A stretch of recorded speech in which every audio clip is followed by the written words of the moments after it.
धनिया और दादाजी घर में अकेले थे। दादाजी ने धनिया से पूछा, धनिया आज रात के खाने में क्या बनाऊं, क्या खाओगे? अले दादाजी, जो ठीक लगे वो बना दीजिए। देखो धनिया, तुम्हें खाना है, तुम्हारी पसंद का बनना चाहिए। दादाजी दाल चावल बना दो। धनिया रात को चावल नहीं खाते बेटा। ठीक है दादाजी, रोटी सब्जी बनवा दो। अरे तुम्हारी दादी नहीं खाएंगी रोटी सब्जी। दादाजी अंडे की भुजिया बना दो, और भुजिया को ना ज़्यादा भूनना मत, लाल हो जाती है, थोड़ी वाइट वाइट वाली बनाना। अरे धनिया आज मंगलवार है। दादाजी छोले भटूरे बना दो प्लीज, जब देखो इसको तला हुआ चाहिए। धनिया परेशान हो जाता है बेचारा। दादाजी आप ना बाहर से ही मंगवा लो। अरे रोज रोज बाहर का खाएगा तो पेट खराब हो जाएगा धनिया। दादाजी आप मैगी बना लो। अबे मैगी से पेट नहीं भरता धनिया। धनिया चुप हो जाता है। अरे धनिया बता भी दो क्या खाओगे, फिर मत कहना कि हमसे पूछा नहीं था।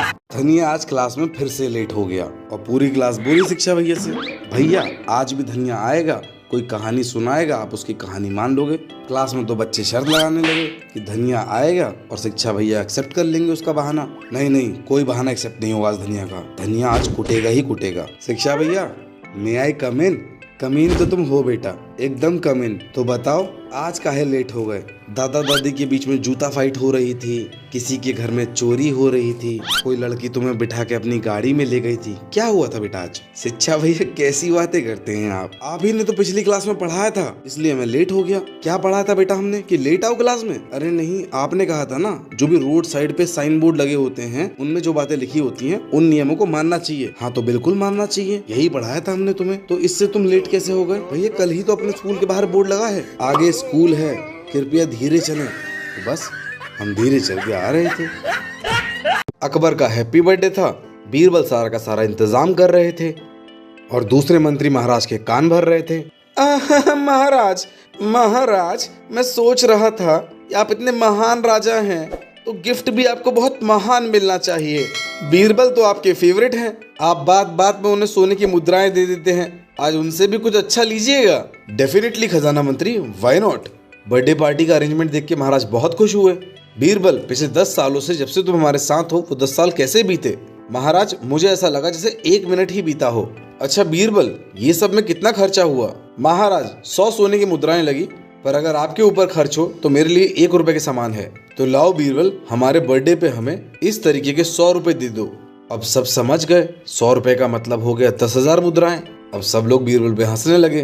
बीरबल ने कहा, महाराज बस 1 मिनट रुकिए। अब बीरबल का 1 मिनट था भी तो 10 साल के बराबर। लगता है हमें फिर पेल दिया गया।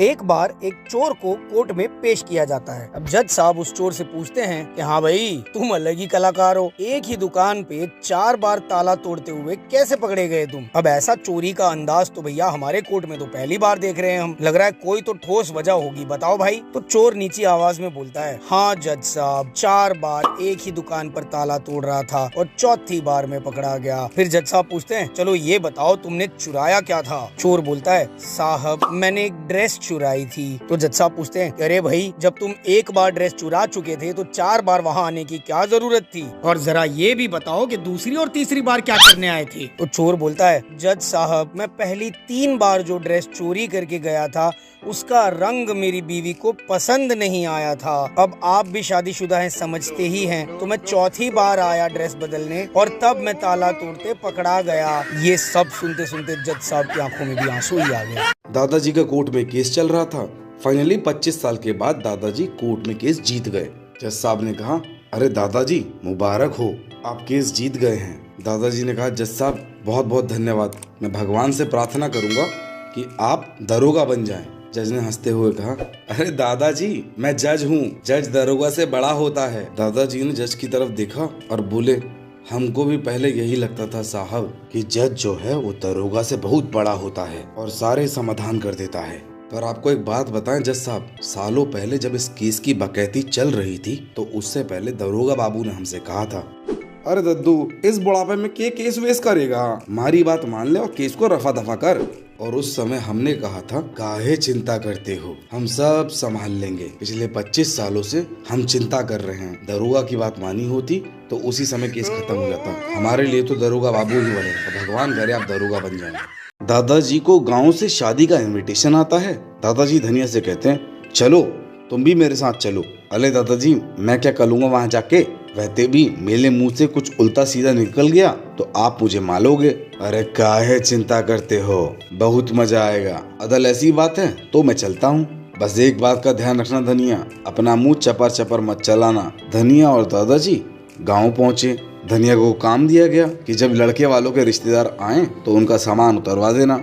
धनिया लड़के वालों की वेट कर रहा था। इतने में एक अंकल जी गाड़ी से उतरे और फोन पे झांक देने लगे। अंबानी जी से कह दो ये काम नहीं हो पाएगा, चाहे 15 करोड़ दें या 20 करोड़। और रतन टाटा से कह देना कि इस हफ्ते बहुत बिजी हैं हम, अगले हफ्ते आएंगे। जैसे ही उन्होंने धनिया को देखा बोले, अरे बेटा हमने ध्यान ही नहीं दिया, हम थोड़ा फोन पे बिजी थे।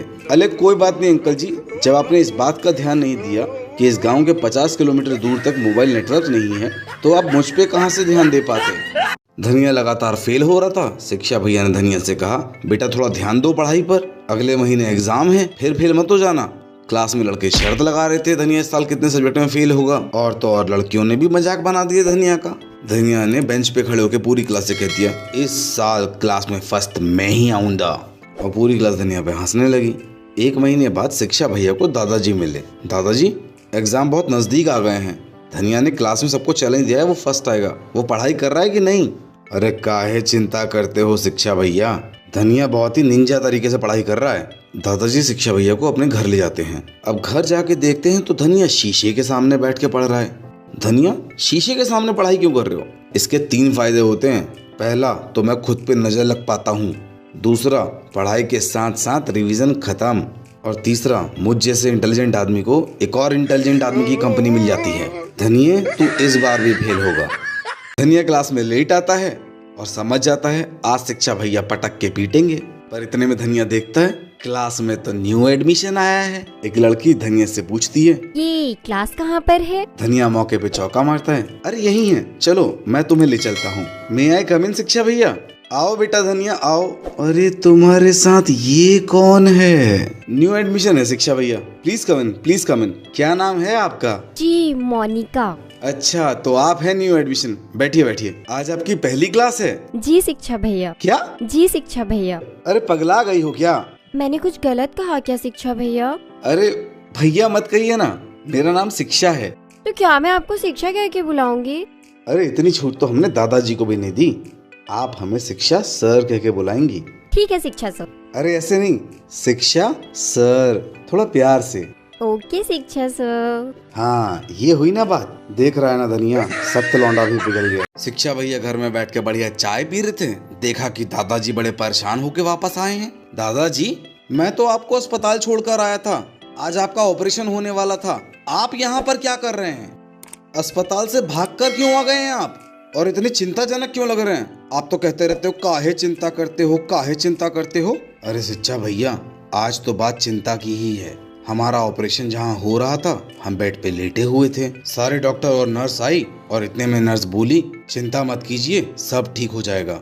हाँ तो दादाजी क्या गलत बोली वो? हर नर्स यही बोलती है, घबरा रहे होंगे आप। वैसे भी डॉक्टर को देख के आपकी सिट्टी पिट्टी गुम हो जाती है, आपको लगता है हर डॉक्टर आपको इंजेक्शन लगा देगा। अरे शिक्षा भैया हम भी समझते हैं कि नर्स लोग पेशेंट को दिलासा देती हैं कि कुछ नहीं होगा, पर शिक्षा भैया यहाँ मामला कुछ और ही था। वो जो नर्स थी वो डॉक्टर धनिया को दिलासा दे रही थी कि कर दो ऑपरेशन सब ठीक हो जाएगा। दादाजी का हैप्पी बर्थडे था, बेहतरीन पार्टी का आयोजन किया गया, काफी सारे लोग आए थे। शिक्षा भैया ने पूछा, दादाजी 100 साल के तो हो रहे होगे आप? अरे काहे चिंता करते हो शिक्षा भैया, आज भी तुमसे 2-4 साल ही बड़ा लगता हूँ। शिक्षा भैया की बोलती बंद हो गई। धनिया ने भी मौके का मजा ले लिया, ये बात तो है दादाजी, पर दादाजी आपकी फिटनेस का राज क्या है? आज भी आपकी चाल एकदम कड़क है। अब दादाजी इतराने लगे तो सब लोगों ने पूछा, बताइए बताइए दादाजी, हमें भी बताइए कैसे फिट रहते हैं आप? देखो शादी के बाद दादी और हमारे बीच में एक फैसला हुआ था, क्योंकि झगड़े में किसी आदमी का दिमाग गर्म हो जाता है, इसीलिए जिसकी गलती से भी झगड़ा होगा वो रात को घर से बाहर सैर पर जाएगा। अब दादाजी ये कैसे हुआ आपकी फिटनेस का राज, समझाइए। देखो शुरुआत में हम दादी को समझाने की कोशिश करते थे कि हमारी गलती नहीं है, पर उसके बाद से हम रोज रात को सैर पे जाने लगे। पीछे से दादी गुस्से में बोली, आज रात को भी सैर पे आप ही जाओगे दादाजी?